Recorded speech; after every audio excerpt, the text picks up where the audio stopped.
Recording progress. Friends, Romans, countrymen, lend me your ears.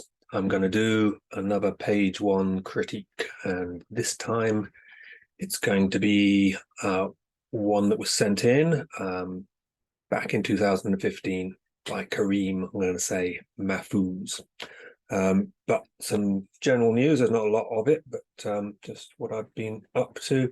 I don't think I've given you a full account of my goodies from BristolCon, so just to go there.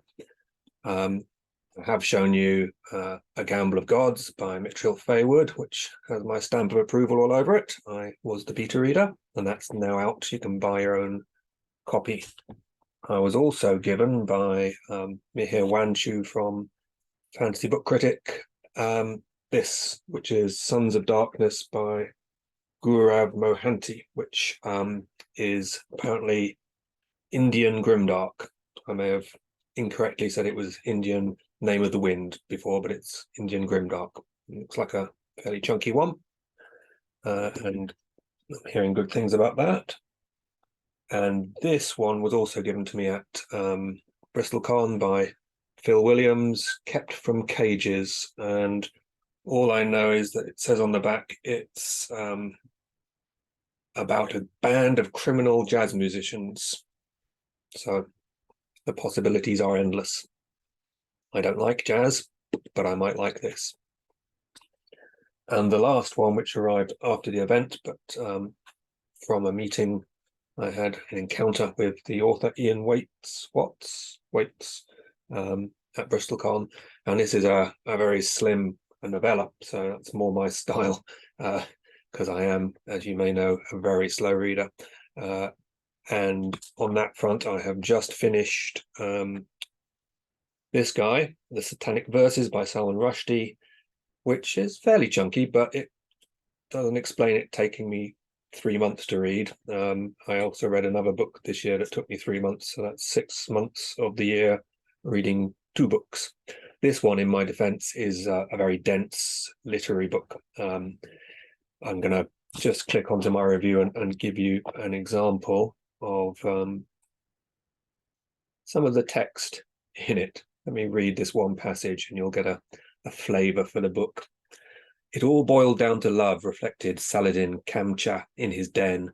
Love, the refractory bird of Mihak and Halavi's libretto for Carmen.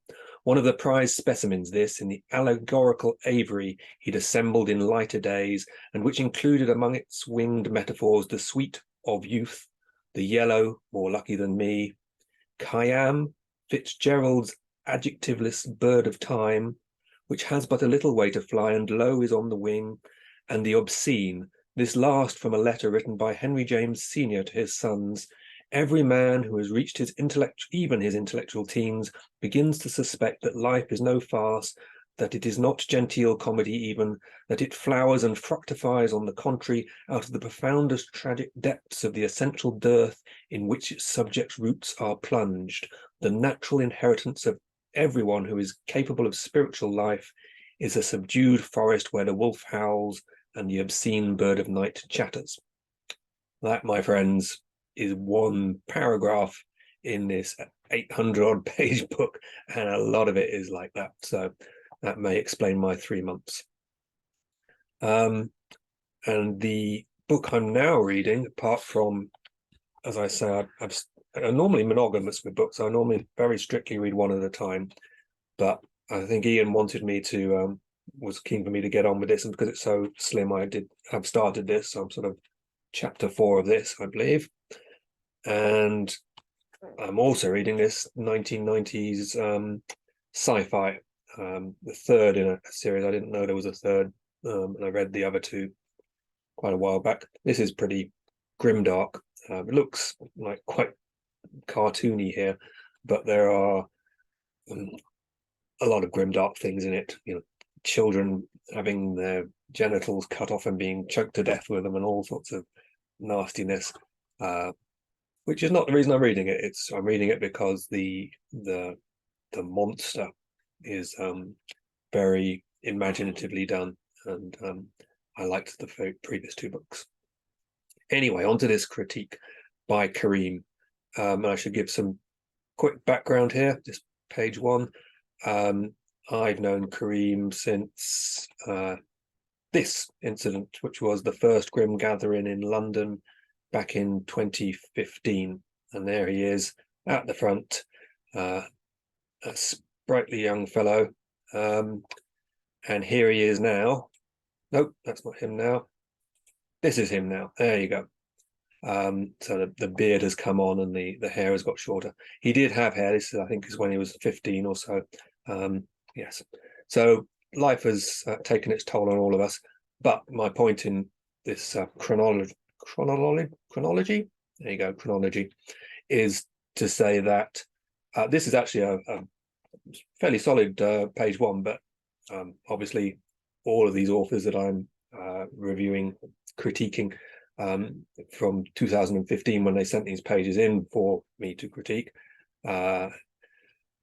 those authors have had 7 years of practice since, so it will in many cases be a very different writer now than they were then.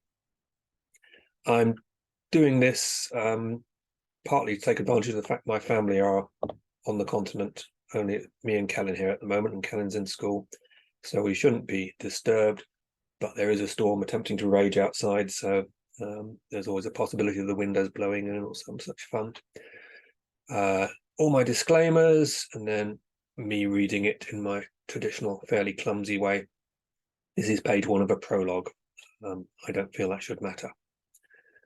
My world was reduced to the rhythmic beat of my boots, the burn in my lungs, and my need to end this chase. My target led me through the cattle fields in the dead of night. He navigated the farmland with obvious familiarity. I, however, had almost lost my footing a number of times.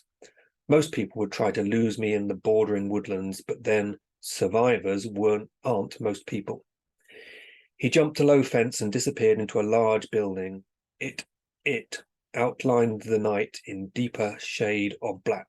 A barn, if I had to guess. One of the massive doors was ajar, and inside was a void of darkness. Following would be risky. The noise that followed kept me from moving any closer. It was the sound of a sizable dog that managed to congeal the sound of a bark and growl together to create a noise that made you wish you had fresh underwear to hand. It became increasingly offended by my existence, and the hellish sound it produced was amplified by the empty barn. My imagination projected images of creatures my father would tell tales of to scare my brother and me. The barking increased in ferocity. I don't care how brave you are, an angry set of sharp teeth bent on ripping you apart will make you reconsider. Ha! The big bad fucking orphan scared of my pup.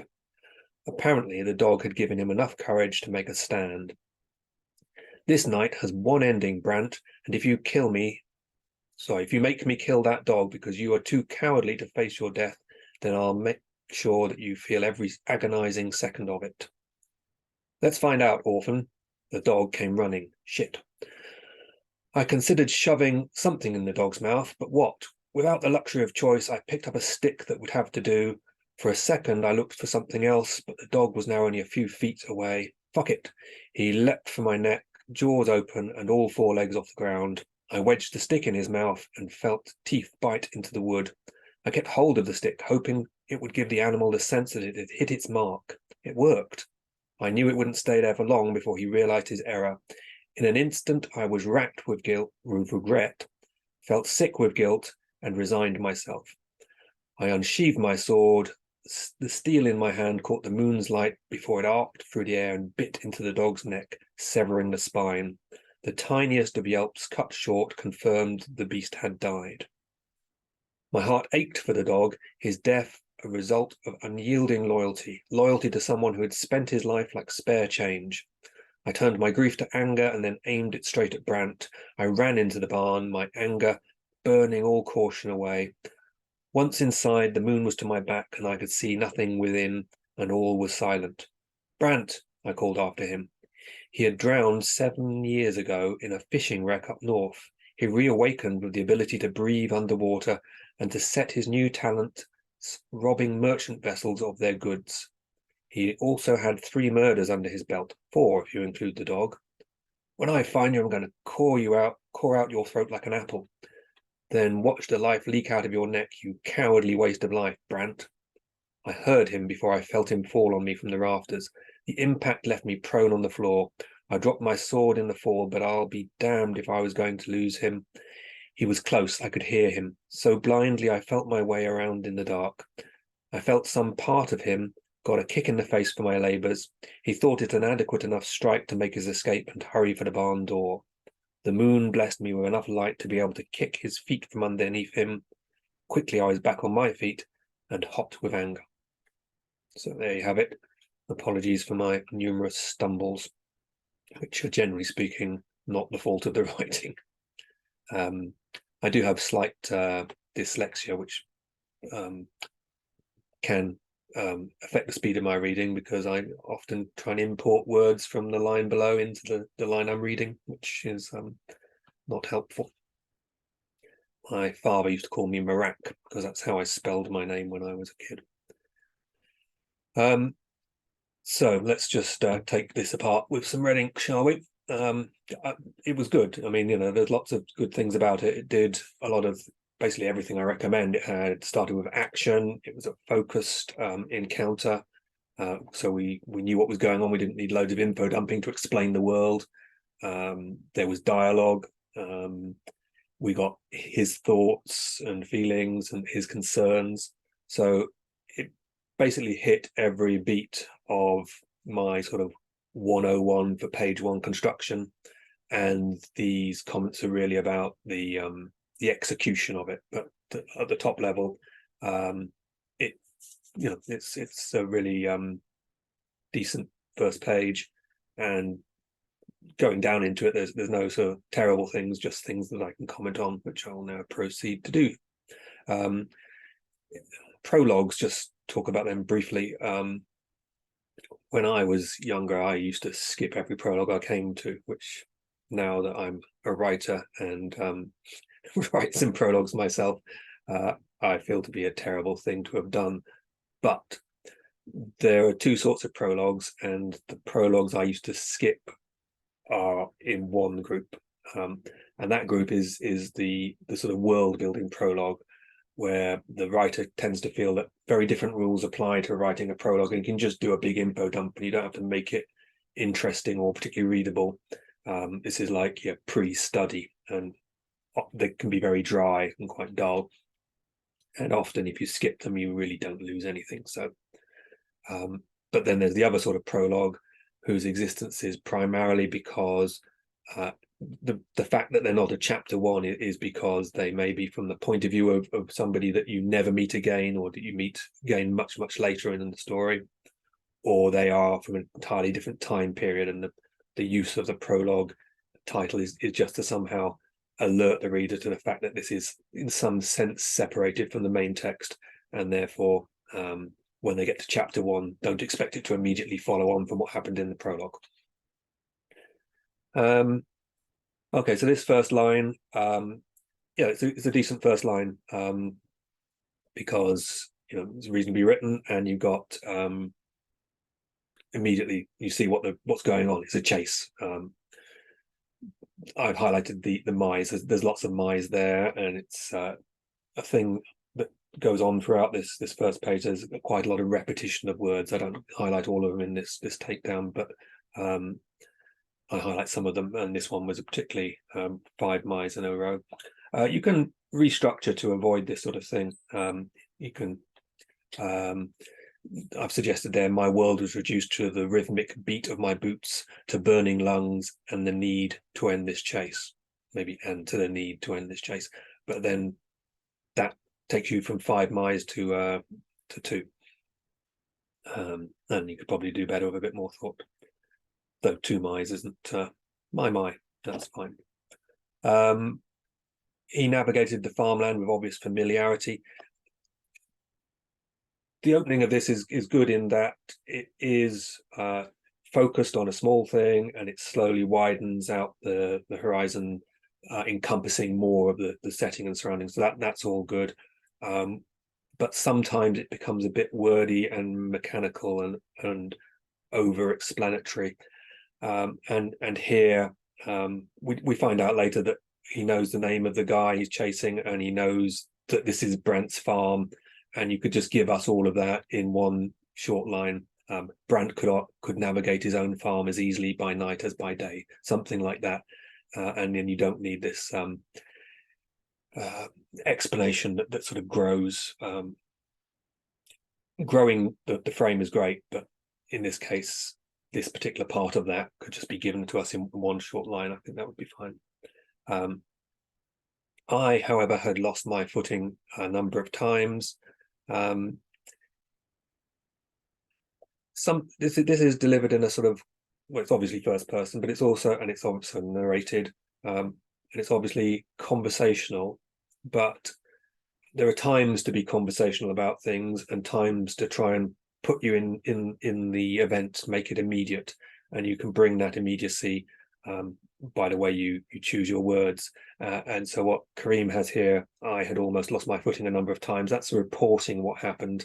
Whereas if you said something like, turning in the corner, my foot tried to slide out from under me, and for the 5th time I nearly fell. That puts us in what's happening. It makes it more immediate. And in a chase, this is the car chase of fantasy. You're hunting your man.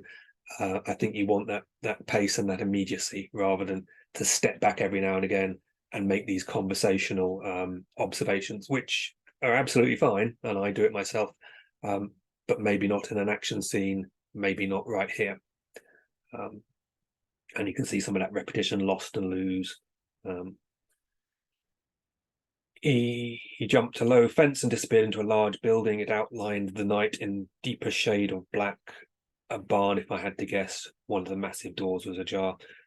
There's some sort of wording issues around that deeper shade of black, but also let's just cut to the chase. It's obviously a barn. He knows it's a barn. He's on a farm. Just call it a barn and skip the guessing. And my editor picks me up on this sort of thing a lot as well, even now that I will just spend too many words stringing something out which could be delivered much more tightly and therefore effectively. A barn, if I had to guess, it's not serving anything, just taking up space on your page one that you should be using for something better. Inside was a void of darkness.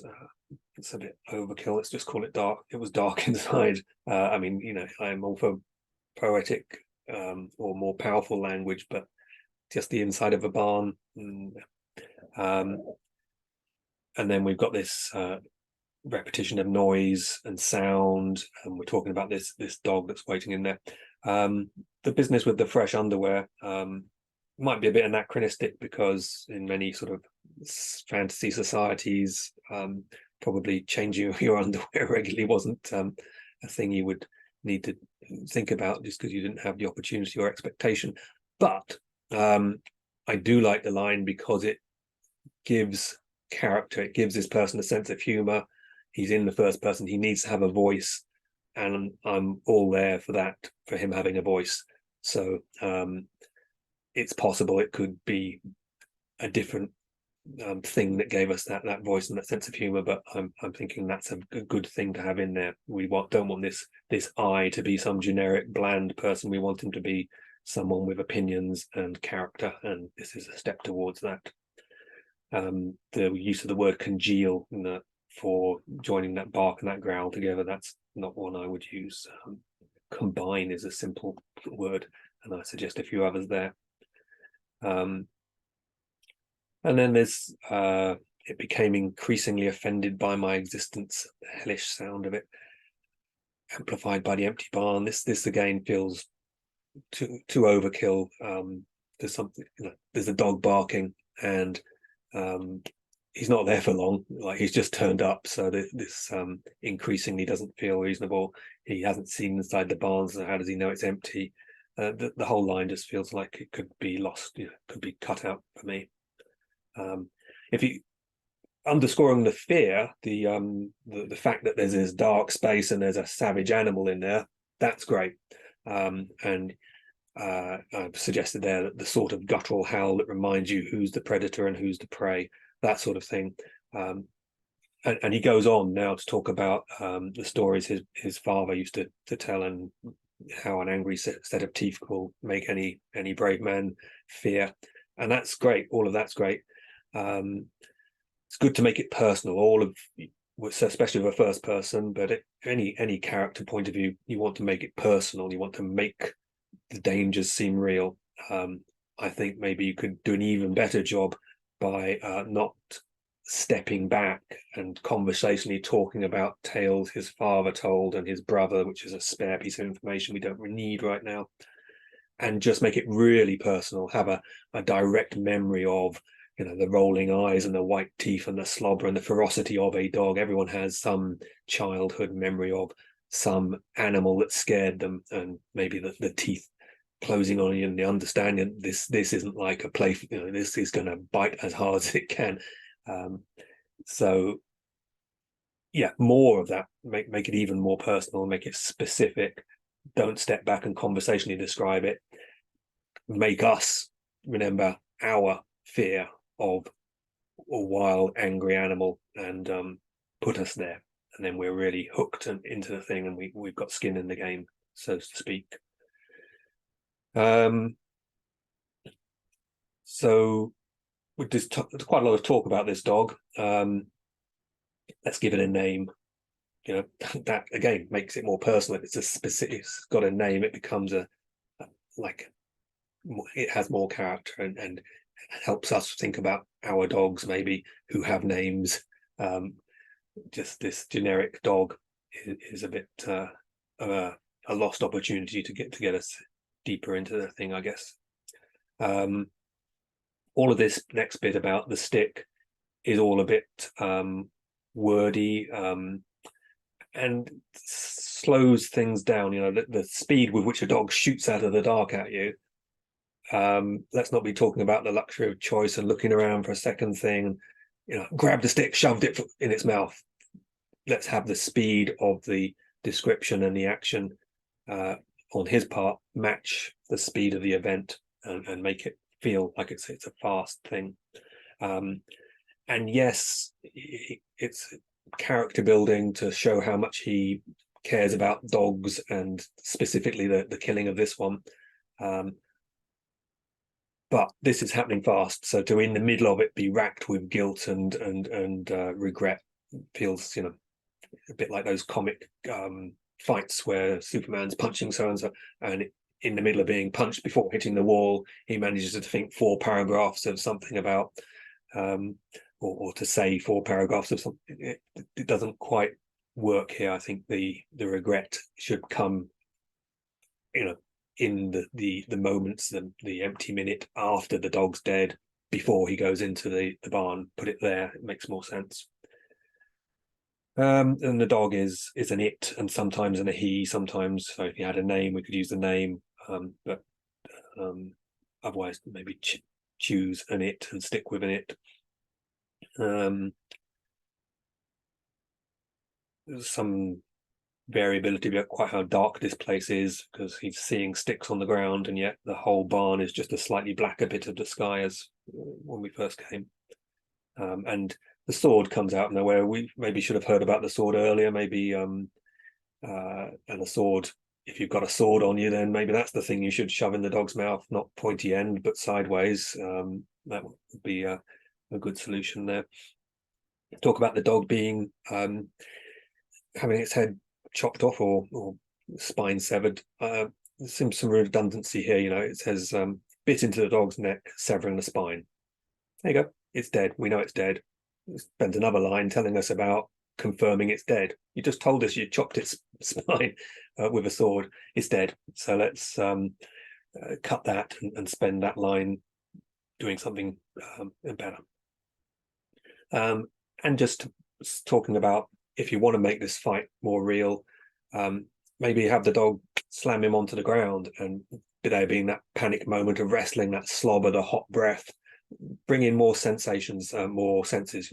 The smell of it, the heat of its breath, the wetness of its slobber, the pain of its teeth if it gets its claws if it's lots of ways to actually bring all of this a bit more to life and make it more immediate. and more scary, because a dog attack is a scary thing. And yeah, this dog's supposed to be some sort of man-sized killing machine, is the impression, and he's holding a stick with one hand, and then he's getting his sword. And certainly, if a big Doberman or something were to come at me, I wouldn't be able to. But maybe this is just telling us quite how good a fighter he is. So we have now him talking about now after the event, which is where I said that all this regret should come. There is some more regret, and he's talking about the Brandt spending the life of his dog like spare change. My complaint here, it's an observation from outside. It's fine for the character to have unreasonable opinions, because that's part of his character, and that's good. But I'm just saying that really this Brandt guy is not that bad. He's not just spending the dog's life like spare change. Our guy had already said, "I'm coming to kill you." So this guy's in fear of his life. He's doing what he can to save his own. Maybe he should have attacked with the dog. That would have been less cowardly. But I don't think he's quite as bad as the guys painting him. So anyway, our guy gets angry, and he goes straight into the barn, throwing away all caution now. And we see the word anger, and then anger. Always try to avoid everyone does it, but when you're editing, try to avoid multiple uses of the same word in proximity. So he's going into the so he's going into the barn. He's got the moon at his back. He can see nothing. And now we get this: he had drowned 7 years ago in a fishing wreck up north. Now that's an interesting line. That's the explanation of what these survivors, which had a capital S at the beginning, are. I'm thinking that could be actually a good first line, like the man I was hunting, or I was hunting a man who died 7 years ago in a fishing wreck up north. That, to me, has a bit more hook on it than I'm chasing a guy and my heart's pounding, or whatever the first line was, which wasn't terrible, but you've got some goodies here, and you're going to hit the reader with them on sort of 3/4 of the way down page 1. Why not hit the reader with them on line 1 of page 1? That would be my advice. And then there's business of him falling. So the guy's up in the rafters and jumps down on our guy. I heard him before I felt him fall on me from the barn rafters. This is again a case of the immediacy thing. I heard him. I felt him. That's generic. It's not telling us anything specific, and specifics make things real. So rather than I heard him, what did you hear? Give us that. And not even I heard the sound of him falling, but the rush of air above me.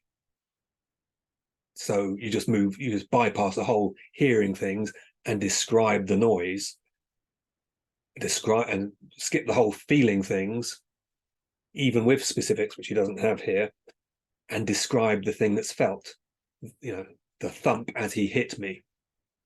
And that gets us there much more immediately, and makes a stronger impression, I think, in the writing. So he's prone on the floor, he's dropped his sword, and he's still angry. He was close, I could hear him. Again, I could hear him. Well, no, just tell us what you could hear, and don't even say you could hear it, just tell us the noise. Like here I've got Brandt groaned close at hand, and I turned to face him, or the shuffle of his feet swung me to my left. So I'm just directly giving you the noise, the sound, and I'm not mentioning I or heard at all. And certainly not just I heard him, which gives us nothing that puts us in the scene. It's more sort of distant reporting, a sort of summary, and you don't want summary writing, you want specific writing.